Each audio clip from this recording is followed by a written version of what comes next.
ప్రభువైన యేసుక్రీస్తు ప్రభు నామంలో అందరికీ వందనాలు, శుభములు. అందరూ బాగున్నారా?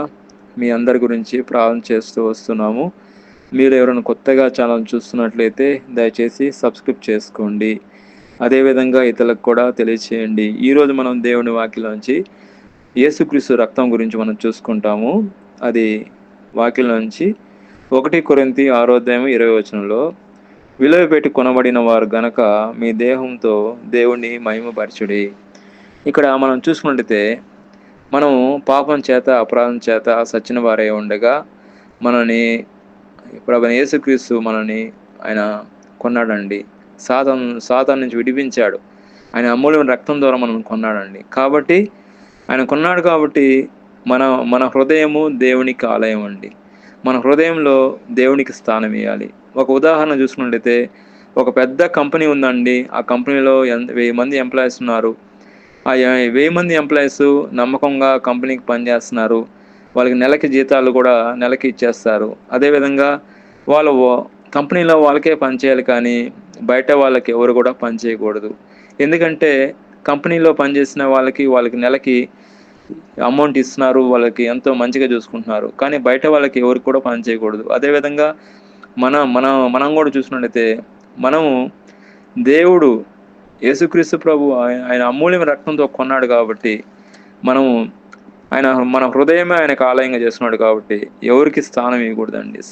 ముఖ్యంగా సాతానుకు మాత్రం ఎట్టి పరిస్థితుల్లో స్థానం ఇవ్వకూడదు. మనం స్థానం ఇచ్చామంటే మన జీవితాన్ని నాశనం చేస్తాడు. దేవుడికి మనం హృదయంలో స్థానం ఇవ్వాలి. మన హృదయంలో స్థానం ఇస్తే మనం దీవించబడతాం, ఆశ్రయించబడతాం. అదేవిధంగా యేసుక్రీస్తు ప్రభు రక్తంలో స్వస్థత ఉందండి. యేసుక్రీస్తు ప్రభు శిలువలో చనిపోయిన తర్వాత ఆయన చనిపోయాడా లేదని రోమా సైనికులు ఒక బల్లెంతో ఆయన కడుపులోకి పొడవడం జరిగినది. ఎప్పుడైతే పొడవడం జరిగినదో ఆయన అక్కడి నుంచి అక్కడ రక్తము నీరు ఎవరైతే పొడిచారో సైనికుడు కంటి మీద పడ్డాయండి. కంటి మీద పడంగానే కంటి మీద పడంగానే ఏమైందంటే ఆయన పుట్టడమే గుడ్డోడండి. ఒక కళ్ళు మంచిది, ఒక కళ్ళు కనబడదండి. ఒక కళ్ళు అసలు పుట్టడమే ఆ కళ్ళు లోహంతో పుట్టాడు. అయితే ఈ రక్తము ఈ నీరు ఆయన కంటి మీద పడంగానే కళ్ళు రెండు కూడా, ఒక కళ్ళు బాగా వచ్చేసిందండి. ఎలాగా ఒక పక్కన కళ్ళు ఎలా ఉందో ఈ కళ్ళు కూడా అట్లాగే మంచిగా అయిపోయింది. అంటే యేసుక్రీస్తు ప్రభు యొక్క రక్తంలో స్వస్థత ఉందండి. సైనికుడు మోకాలు వంగి యేసుక్రీస్తు ప్రభు నిజమైన దేవుడు కుమారుడని ఒప్పుకొని ఆయన ఉద్యోగం వదులుకొని పరిచర్య చేస్తున్నట్లు చరిత్రకారులు చెప్తారండి. కాబట్టి మనం యేసుక్రీస్తు రక్తం గురించి మనం చూసుకుంటున్నాము. యేసుక్రీస్తు ప్రభు రక్తము చాలా పవర్ఫుల్ అండి. మనం అప్పుడప్పుడు చూస్తూ ఉంటాం, పోలీస్ సైరన్ కొడుతూ వస్తుంది ఎక్కడైనా ఎమర్జెన్సీ ఉన్నప్పుడు.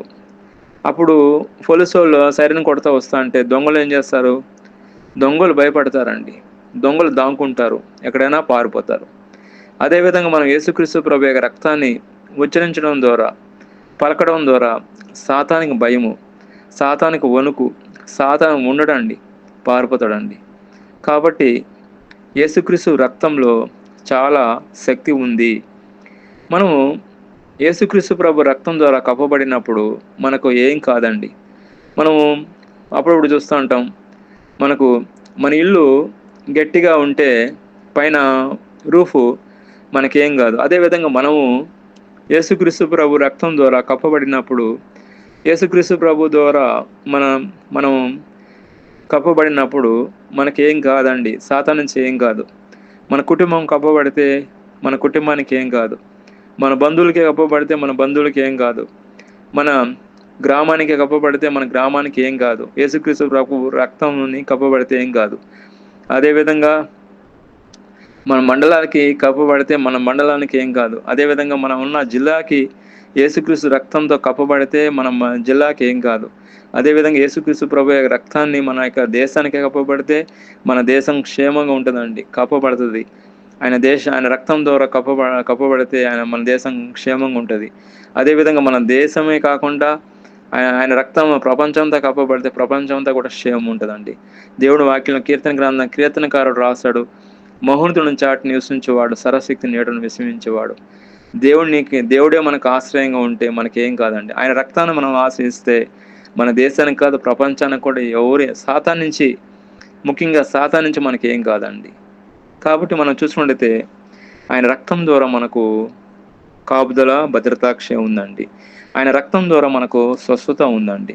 ఆయన రక్తం ద్వారా మనకు విడుదల ఉందండి. ఆయన రక్తం ద్వారా మనకు కాపుదల ఉందండి. ఆయన రక్తం ద్వారా పాపం నుండి విడుదల ఉందండి. పాపం చేత, అపరాధం చేత సచ్చిన వారే ఉండగా ఆయన రక్తం ద్వారా మనల్ని కొన్నాడండి. కాబట్టి ఆయన రక్తం ద్వారా మనల్ని విమోచించాడు. అదేవిధంగా మనం చూసుకున్నట్లయితే యేసుక్రీస్తు ప్రభు యొక్క రక్తం ద్వారా మనకు 5 ఆశీర్వాదాలు మనం చూస్తామండి. ఈ 5 ఆశీర్వాదాల గురించి మనం చూసుకున్నట్లయితే మనం ఒకటి తర్వాత ఒకటి 5వ ఆశీర్వాదాలు మనం చూసుకుంటాము. యేసుక్రీస్తు ప్రభు రక్తం ద్వారా 5 ఆశీర్వాదాలు ఉన్నాయి. మొట్టమొదటిగా మనం చూసుకున్నట్లయితే క్షమాపణ. ఎఫెసీయులకు రాసిన పత్రిక 1వ అధ్యాయం 7వ వచనంలో. అదేవిధంగా యేసుక్రీస్తు ప్రభు రక్తం ద్వారా 2వ ఆశీర్వాదము విమోచన. దానికి రెఫరెన్సు 1 పేతురు 1వ అధ్యాయము 18 నుంచి 19 వచనంలో. అదేవిధంగా యేసుక్రీస్తు ప్రభు రక్తం ద్వారా 3వ ఆశీర్వాదం మనం చూసుకున్నట్లయితే నీతిమంతులుగా తీర్చబడడం. రోమీయులకు రాసిన పత్రిక 5వ అధ్యాయం 9వ వచనంలో. అదేవిధంగా యేసుక్రీస్తు ప్రభు యొక్క రక్తం ద్వారా 4వ ఆశీర్వాదం మనం చూసుకున్నట్లయితే దేవుడితో సమాధానం. రెఫరెన్సు కొలొస్సీయులకు రాసిన పత్రిక 1వ అధ్యాయం 20వ వచనంలో. అదేవిధంగా యేసుక్రీస్తు ప్రభు యొక్క రక్తం ద్వారా 5వ ఆశీర్వాదం చివరిది నిత్య జీవం. దానికి రెఫరెన్స్ యోహాను సువార్త 6వ అధ్యాయం 54వ వచనంలో. ఈ యొక్క 5 ఆశీర్వాదాలు మనం చూసినట్లయితే ఎంతో విలువైనవి అండి. కాబట్టి మన జీవితంలో మనం అనుభవించుకుంటే మన జీవితం ఆశించబడుతుంది, దీవించబడుతుంది. దేవుడి ఈ వాక్యం దీవించిన గాక. ప్రార్థన చేసుకుంటాం. ప్రియమైన మా పరలోక తండ్రి, యేసుక్రీస్తు ప్రభు పరిశుద్ధ నామమును బట్టి మీ సన్నిధికి వస్తున్నాం నాయన. ఈ సమయంలో ఎవరైతే ఏకీభవిస్తున్నారో వాళ్ళని మీరు జ్ఞాపకం చేసుకోండి, దీవించండి, ఆశ్రయించండి, నీరు కట్టి ఫలింపచేయండి. యేసుక్రీస్తు నామమున ప్రార్థన చేస్తున్నాం తండ్రి. ఆమేన్.